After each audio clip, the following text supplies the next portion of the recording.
Turkmenistan, sebuah negara yang jarang menjadi sorotan dunia, terletak di Asia Tengah dengan lanskap yang begitu menakjubkan, namun menyimpan banyak kontroversi yang jarang dibahas.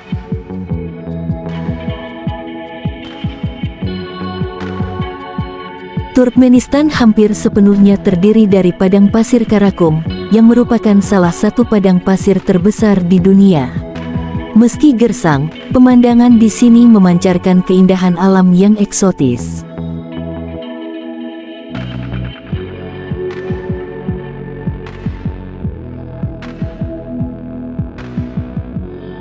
Sejarah Turkmenistan.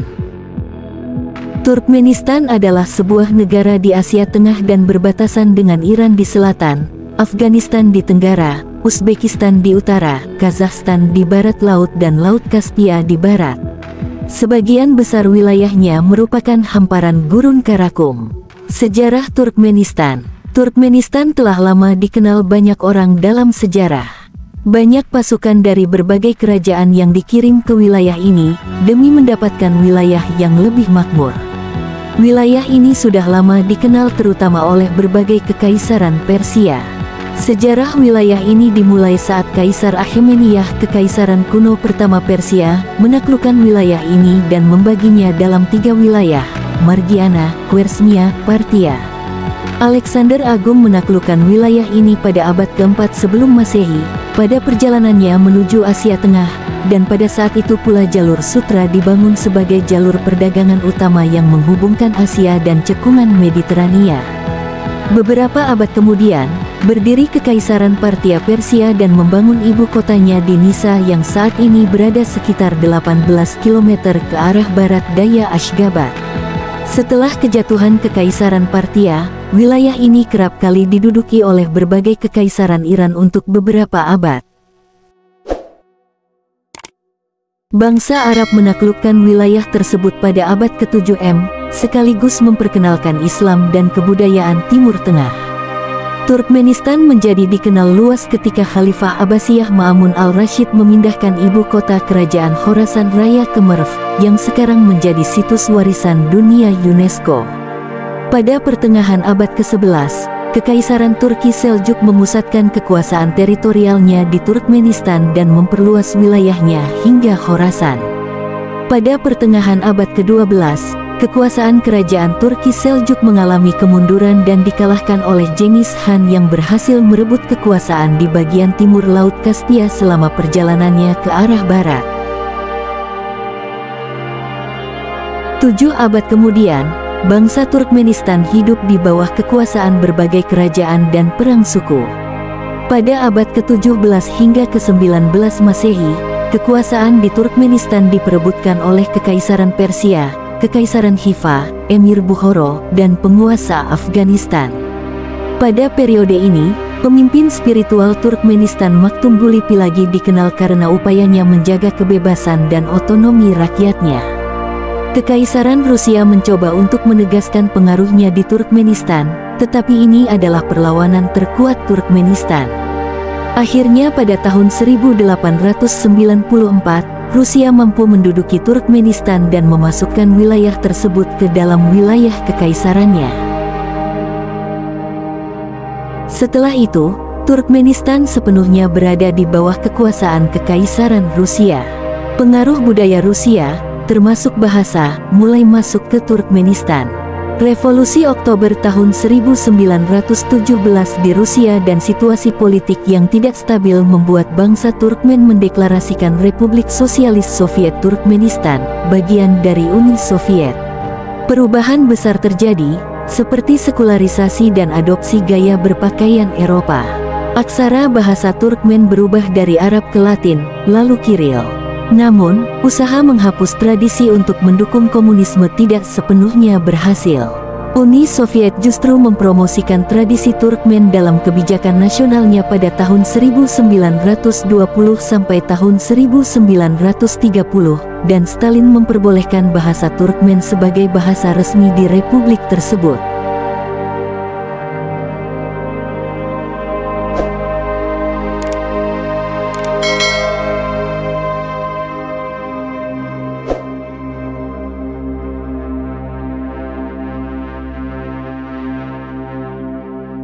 Saat Uni Soviet mulai runtuh, Turkmenistan dan negara-negara Asia Tengah lainnya merasa khawatir dengan nasib mereka, karena mereka sangat bergantung pada kekuatan ekonomi dan pasar bersama Uni Soviet untuk mencapai kesejahteraan. Meski demikian, Turkmenistan tetap memproklamasikan kemerdekaannya pada tanggal 27 Oktober tahun 1991, menjadi republik terakhir yang berpisah dari Uni Soviet. Saparmurat Niyazov, pemimpin lama Republik Sosialis Soviet Turkmenistan, diangkat menjadi presiden pertama Turkmenistan setelah keruntuhan Uni Soviet. Di bawah pemerintahannya, hubungan antara Rusia dan Turkmenistan memburuk. Niyazov menyebut dirinya sebagai pelindung tradisi Muslim dan budaya Turkmen, serta mengadopsi gelar Turkmenbasi yang berarti pemimpin bangsa Turkmen. Kekuasaan Niyazov terus meningkat pada awal 1990-an, hingga pada 1999, ia diangkat sebagai presiden seumur hidup. Kebijakan Niyazov selama masa pemerintahannya banyak menuai kontroversi, dengan banyak di antaranya terfokus pada pemujaan pribadinya sebagai pemimpin. Setelah Turkmenistan merdeka, Niyazov perlahan-lahan mengonsolidasikan kekuasaannya, sehingga hampir semua keputusan negara dibuat olehnya. Dekrit-dekritnya memiliki kekuatan hukum, dan ia tidak mentolerir adanya oposisi. Menteri-menteri yang tidak sejalan sering dipecat, dan pada Januari tahun 2003, ia menyatakan bahwa siapapun yang menentang kebijakannya adalah pengkhianat. Pada Maret tahun 2002, dengan alasan penyalahgunaan wewenang, ia memecat sekitar 4/5 anggota Komite Keamanan Nasional. Niyazov juga menggunakan dugaan upaya kudeta pada November tahun 2002 sebagai alasan untuk menghancurkan segala bentuk oposisi, baik yang nyata maupun yang dibayangkan. Pria yang pertama kali meraih kekuasaan sebagai sekretaris pertama Partai Komunis Turkmenistan pada 1985 ini berhasil mengubah Turkmenistan menjadi negara totaliter yang ekstrim.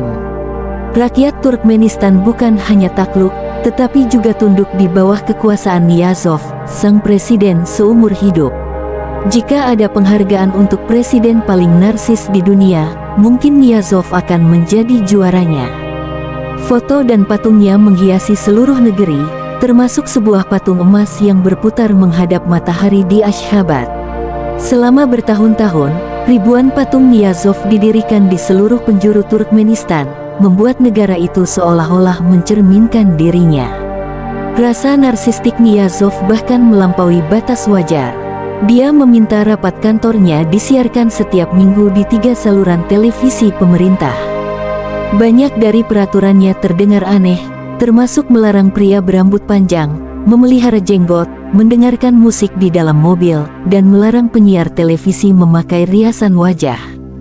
Pada puncaknya, Niyazov bahkan mengganti nama bulan dalam kalender dengan nama dirinya dan keluarganya. Bulan Januari diubah menjadi Niyazov, April menjadi nama ibunya, Mei dengan nama ayahnya, dan September dinamai Ruknama, sesuai buku karyanya yang dianggap suci. Masyarakat Turkmenistan, sebagian besar, patuh pada kultus kepribadian Niyazov, yang mengingatkan kita pada tokoh-tokoh seperti Mao Zedong, Kim Il-sung, dan Kim Jong-il.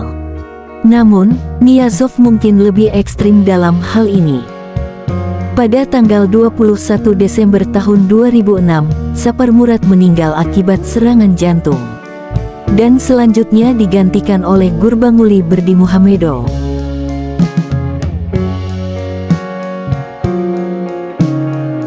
Turkmenistan merupakan negara terbesar kedua di Asia Tengah setelah Kazakhstan, dan merupakan negara paling selatan dari 5 republik di kawasan tersebut. Setelah Kazakhstan, Turkmenistan adalah negara Asia Tengah yang paling jarang penduduknya. Dilansir dari Wikipedia tahun 2022, diperkirakan penduduk Turkmenistan 5.636.011 jiwa dengan luas wilayah 491.210 km persegi.